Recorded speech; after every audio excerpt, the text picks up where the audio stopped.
hemos visto aquí que el mercado europeo, se ha dicho aquí en alguna ocasión, es distinto en cuanto a digitalización, en cuanto a nivel, en cuanto a desarrollo al mercado americano, ¿no? ¿Tú cómo ves? ¿Tú lo ves así también? ¿O que estamos en Europa todavía un poco más lejos que empresas como la tuya, etcétera? Pero no es, ¿o cómo no ves tú que, eso? También el uso, ¿no? El uso de los medios y el que el anunciante utilice los medios interactivos, ¿no? Pero yo lo que creo que lo que va a pasar no es que se va a repetir lo que ha pasado en los Estados Unidos, en España o en Europa, sino ya Europa en términos del uso va a entrar a un nivel mucho más avanzado. ¿Ah, sí? Y se ha dicho esta mañana o antes 5%, es decir, es muy poco el porcentaje, es decir, el 20% de personas navega, utiliza internet, el consumidor, y luego los anunciantes solo, el budget es solo un 5%. Eso es en Europa creo que es más radical. En Estados Unidos ese es creo que son datos de Estados Unidos, si bien recuerdo. En Europa es todavía más extremo, entonces. Sí, porque lo que pasa es que la gente está tan acostumbrada a hacer lo de siempre, el spot de 30 segundos, lo de siempre, más de lo mismo, sí. ¿Y eso cómo se puede cambiar? Los americanos ahí son más rápidos, ¿no?, que los europeos, ¿o no? Más de cambiar... Depende, si es un producto nuevo, una compañía nueva, entran directamente a lo que se debe hacer. Más fácil. Cuando son tradicionales, más difícil. Mucho más difícil. Aunque ha habido un ejemplo esta mañana también, no sé si era tuyo, de $1 millón, alguien se había gastado, ¿cómo era? $1 millón en un día. Sí, el cliente ¿no? nosotros un ayer. cliente, perdón, uno tuyo. Es decir, eso es increíble, pero ¿eso es una excepción o eso lo va a ser lo normal? Eso es una excepción, no hay muchas compañías que hacen eso. Pero para lograr que un cliente gaste $1 millón en un día en un banner ad, la única manera que eso puede es poderle enseñar los resultados. Esos mismos $1 millón desde esta mañana ya sabíamos que creo que 4.700 clientes nuevos, que pero para un banco. Con lo cual le salió rentable esa campaña, ¿no? ¿Puedes decir eso? Mucho más. Y creo que fueron como $40 millones en depósitos en un día. Así que con ese millón sacaron luego 39 más, ¿no? 40 millones. Solamente del principio, eso va a ser... ¿Y no repitieron la acción? ¿No lo están repitiendo esa acción? ¿Si les ha ido tan bien? Es una locura. Era el Citibank, creo que dijiste Citibank, ¿no? Citibank en los Estados Unidos. En los Estados Unidos, pero lo que es una locura es que si yo tenía un cliente que quería comprar el mismo spot mañana o en 2 meses, no lo hay. ¿Por qué? No puede comprar. Hay muchas compañías que andan comprando el mismo ¿Esa campaña dónde fue? ¿En dónde la pusiste? ¿En Google? ¿En qué webs? En Yahoo. Yahoo. Pero Yahoo hay un banner ad que es el spot como premium de ellos. Y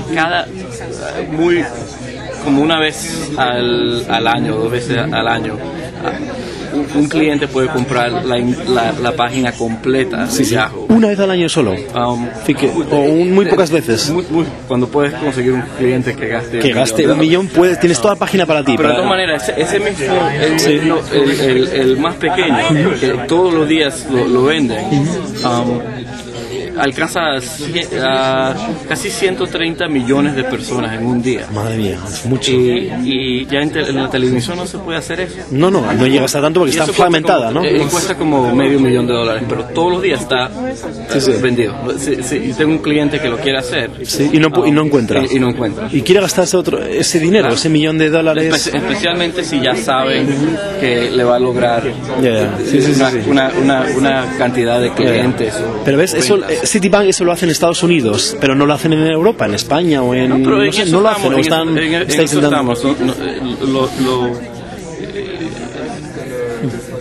Lo que sirve... se exporta, ¿no? Se puede trasladar. Tú me decías que en España tenéis algún tipo de... ¿Vais a abrir algo, agencia o tenéis colaboración o cómo veis el mercado español? Tenemos unos clientes que utilizan nuestra plataforma de advertising, vale. o hacemos un poquito de trabajo en España, vale. Y tenemos un plan muy grande para expandir en Europa y los próximos años. Algo que estamos muy interesados. ¿Y qué hace un ciudadano? ¿Cómo llega un ciudadano vasco como tú? ¿No? Se puede decir que es vasco o medio vasco, ¿no? El apellido. Yo nací en Venezuela. Vale. Tu familia, bueno, tus entiendo que fueron inmigrantes y vinieron a América, entiendo. Y el español. No, pero se entiende. Y hablando ya de los medios, yo estaba viendo en el hotel antes los medios españoles, bueno, los Telemundo y las emisoras, y creo que el nivel es muy bajo, ¿no? Aquí, es decir, los medios hispanos, ¿por qué son tan todos shows de estas de amas de casa, de tonterías, tú me entiendes? No es eso es normal, o tengo yo, o eso hay que tener cable TV para ver algo mejor, para ver más calidad. Mejor, pero ¿sabes? Los hispanos ahora somos un mercado muy grande y muy importante. Y muy interesante los spots que están dando y la publicidad, que es lo que tú también haces. Y ¿no? tenemos bastante, nosotros, nuestras oficinas en Miami. Sí. Así que... tienes ahí el headquarter en Miami. Una de las oficinas más grandes, donde yo trabajo en Miami. Y ahí está, claro, todo es hispano, lógico. Y todo es hispano. Y también Internet hispano. ¿Los hispanos también están empezando a navegar tanto o todavía tienen...? El problema es que hay bastantes clientes quieren llegar al mercado hispano en los Estados Unidos. Anunciantes americanos, norteamericanos quieren llegar al hispano con sus anuncios. Pero depende si es primera, segunda, tercera generación de hispanos en los Estados Unidos. Ahí está. Como consumen el internet es muy diferente. Así que casi todo el consumo del medio de internet en los Estados Unidos no es en español. Es una pena, es americanos. Pero cuando consumen internet en español son websites extranjeras. Puedes ser un español, las argentinas que viven en Nueva York, entonces vas ahí a la nación, a su país, con lo cual habría que hacer la publicidad en esas websites, ¿no? Pero hay muchas compañías americanas que andan tratando de hablar en una manera más Spanglish, ¿no? Es muy curioso. Yo estaba viendo en el hotel el Spanglish, una mezcla, pero ya digo, la publicidad más o menos interesante, aunque también es muy curiosa para un europeo. Es una publicidad a veces un poco infantil, un poco tonta, un poco rara, pero es que la programación también, Laura en América, la programación es muy mala. Es decir, yo no sé, tú como hispano se puede decir, ahí tiene que pasar algo, tiene que mejorar el nivel, ¿no? Para que haya algo más. Consumen. Pues la gente ve eso, ¿no? La gente de televisión abierta ven esos programas tan tontos. La gente que son, o sea, primera los mayores, dices, los padres, o alguien que acaba de llegar, que acaba de inmigrar, pero luego la gente consume americano, en inglés, con lo cual se pierde también la cultura castellana, ¿no? Pero y eso las compañías que de verdad entienden a cómo hacer una conexión con los hispanos, es más. Es menos el idioma que la cultura y las cosas que nosotros que son importantes, la familia. Y el que entienda eso, el que sepa eso, conectará bien con el consumidor. Es lo que dices tú. Paul English, he's responsible for our experience marketing practice in Europe. I have Bill Canarac, he's responsible for experience marketing in the U.S. And my name is Gaston Legorburu, and I'm responsible for experience marketing globally. So pretty simple. I think what I'd love to do is get an understanding of. So I want to talk to you a little bit about experience marketing, which is what we call the practice, what that means, why we've grown so fast and moved into this space, business operations and technology. And I'm responsible for the marketing services practice, and if you really look at what's happening in the space, we talk about 360 degrees, when you really look at interactive, convergence of media, shift in spend, and really where the traditional agencies are sort of struggling to retool around the concept of technology-enabled marketing. If you look at a marketing department today, if you were just to start a new marketing department, white piece of paper, a marketing manager or CMO is much more dependent on database, technology, you would have analysts, you would have folks that are much more experienced, would be agnostic around different media channels.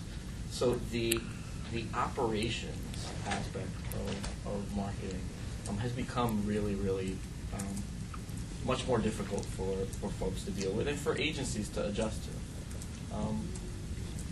One of the things that an example that I used yesterday for a group that I think resonated was, somebody's going on your website and they're looking at a particular product, and you want to send them an email or direct mail piece. My company was acquired by Sapient about a year ago. I was the CEO and Chief Creative Officer for PGI.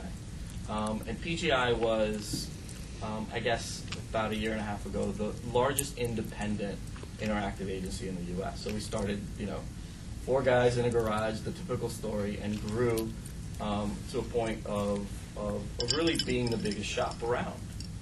That wasn't owned by a holding company.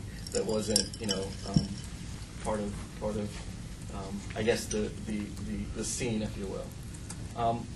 So if you understand what all the holding companies have been going through, the real shift in the market, pretty much everybody was looking at us. So all the usual suspects, both here in the U.S.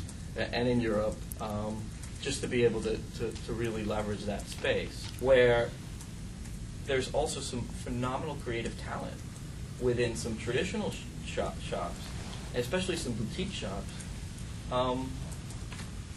that it's easier for us to bring them into Sapient than it is for the other agencies to bring folks into their organizations. So Paul, for example, Paul came from Ogilvy One in Paris. We have creative directors that have come from Crispin and Ogilvy and Modernista, and we've been able to put together an amazing crew and are doing some phenomenal things for clients and really driving revenue. And then you also have just the number of brand sites that we've been delivering. I mean, Verizon, Vodafone. I mean, you just go down the list of all the things that we're doing. So I just kind of put that out there and then get any questions for you guys. I tend to talk too much. I'm sorry. Make sure we get things done. Mm-hmm. That's, at the end of the day, the story. But you're culturally very different, I assume, from Madison Avenue. Will there be a big PR campaign next week for you too? Culturally very different, but I mean, as somebody, I've worked in the agency world, the traditional agency world for 10 years before coming to Sapient, and most of that at Ogilvy. So I'm about as dyed-in-the-wool kind of traditional agency as it gets. Sapient is different in some ways and very similar in others. The fact is that at Sapient, the focus is on getting the best people to do the job to ensure that the client is successful. And that's a standard principle that makes it really hard to kind of go wrong when you're trying to build out a new practice. What I tell people is that kind of Sapient's cultural values are closer to Ogilvy's values around people than Ogilvy's are today. And we've had really no problem attracting other people. We have a bunch of guys coming from other agencies in London. Our creative director was the regional creative director for Euro in Europe and previously in Asia. And we have people just wanting to join Sapient essentially because the kinds of stuff that we used to talk about at Ogilvy is the kind of stuff that we can do. And there's a big difference. To talk about CRM and blue skies and 10-year plans is one thing, and then being able to actually have the technology chops to make it happen is something else. And this is what makes it a really attractive proposition for folks who are in the traditional agency, where you kind of, at some point you hit a roadblock, the creative is beautiful, the idea is beautiful, but at some point it just doesn't deliver on the technology promise. But are you going to change your profile, and are you going to use Advertising Week next week to really become part of Madison? We launched a new brand for City yesterday, but it was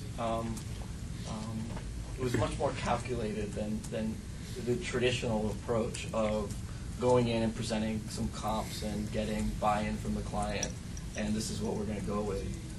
We actually started in May and bought a Yahoo homepage ad. We had 4 different positioning, we actually helped the client put together the business plan for this is a product that you should do, these are the economics behind the product, really being much more of a consultant, from that perspective. And we put together some creative, and we actually launched it about midnight. Going back to this, being a 24-hour operation, our biggest concern, the biggest risk that we had is not cannibalizing existing customers for Citigroup Group. We wanted to make sure that this was profitable, that this drove the business, but that we didn't cannibalize customers. So we put together a campaign. We launched it about midnight, and we have a platform that does real-time tracking of ads. So we're sitting, everybody, the client, us, looking at our screen, understanding how is this ad working compared to this other ad. Not just in driving business, but is it driving the right kind of business? Are these existing customers? Are these new customers? What's the average balance that they're doing? And we're making, we're doing iterative testing in real time. By about 4 a.m., we had determined what ad was going to drive the right kind of business for the client, and making that change. So it's like having real-time data is great, and most people don't. But data is actionable, right? And it has to be actionable. We made that change at 4 a.m., and by the end of the week, that was about 9,000 customers. That if we hadn't made that change, that would have been the opportunity cost. In a traditional space, it goes back to agile marketing. In a traditional space, you would write a brief, and if you get it done in 20 days, you're great. 20 days is too late.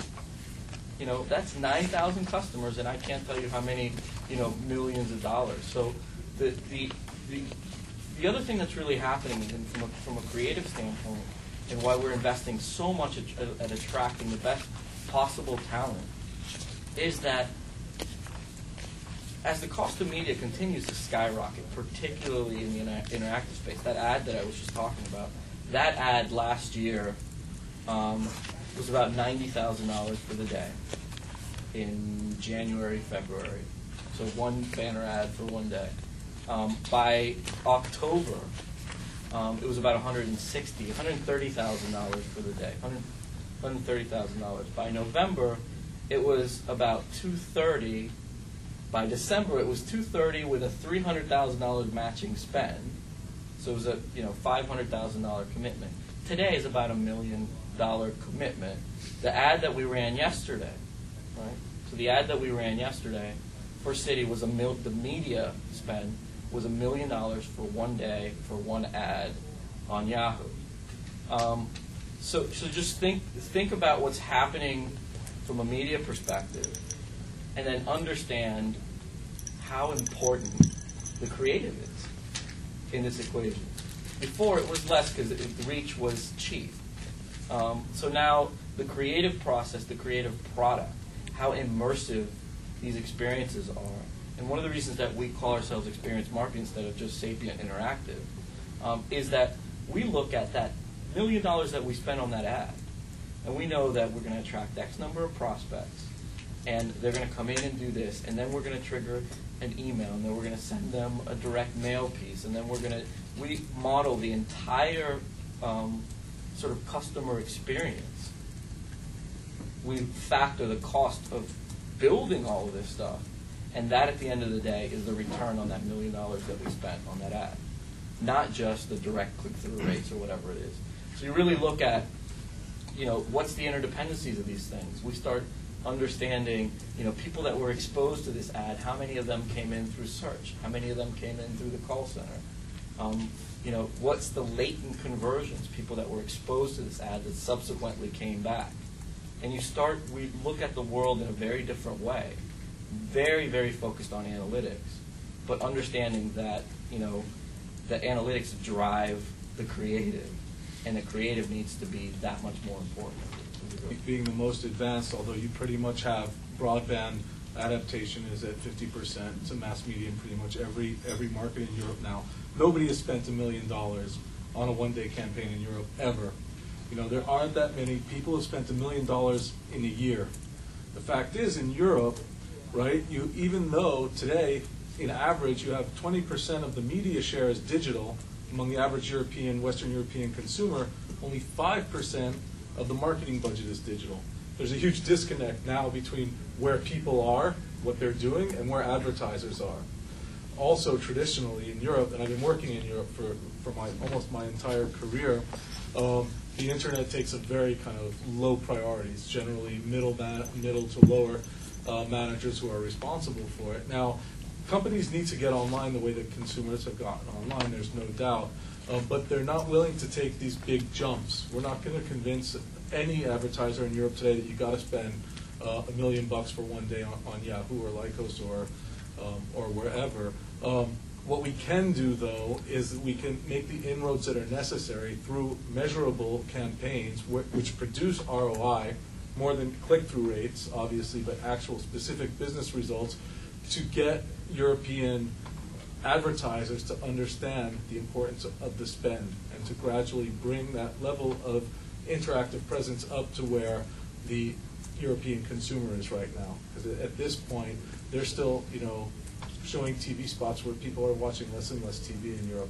And this is something that until they understand, it's a huge, huge loss of efficiency for them. And when do you think it will change in Europe? It changes little by little, and I think it needs to change with positive examples of success. The interactive TV will make a difference in it? It's been really slow, hasn't it? I mean, in the UK, there's been a couple of you have some stuff in Germany. It's a good question. I mean, the fact is people are more likely now to look for information on their mobile phones and on their TVs in Europe. What's going to happen with interactive TV, who knows? With HD TV, it's really more and more about a big audio-visual experience and less about kind of clicking on the card to get an interactive spot. Also, we see that media trends, that more and more people are watching TV while they're surfing the web or while they're connected via a mobile device. So I think what we see is more people using more media multitasking in order to get information from different sources. Yet for about 20 euros a month, you're going to get 8 megabits of ADSL connectivity with free VoIP. In Brooklyn, New York, you're going to spend about $60 just for 2 megabits over a cable connection and no free VoIP. And this is why France has been the leading broadband adapter in the world for the longest time now. The other thing is, which is really interesting, is because Europe has been so slow to adapt to the internet, all of the adaptation now is broadband, right? Hardly anybody goes for dial-up anymore, which means that you have a much more high-speed audience. In the U.S., you still have a lot of people who dial up, which means that rich media experiences are much more easy to reach a broad segment of the European audiences. It depends also on the market. I mean, in the UK, it's still expensive to go on to broadband. In Spain also. Spain as well. Excuse me, is Sapient independent? Most prominent websites, and acquired some companies along the way that have a lot of user research capability and experience modeling, social anthropologists, some things that when I had my agency I could only dream of having. So I think we still look at everything as a business problem initially, so we understand who's the consumer, what makes them tick, what is it that we're trying to drive. We'll put the strategy together, and then we work somewhat in.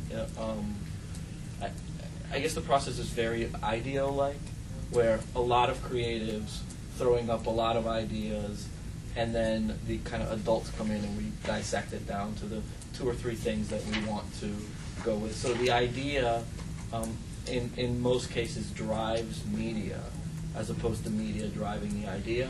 But there are situations where, okay, we're going to do a Yahoo homepage ad because of the value of this particular thing, and then media drives the creative. But for the most part, it's the idea that you have your media planners?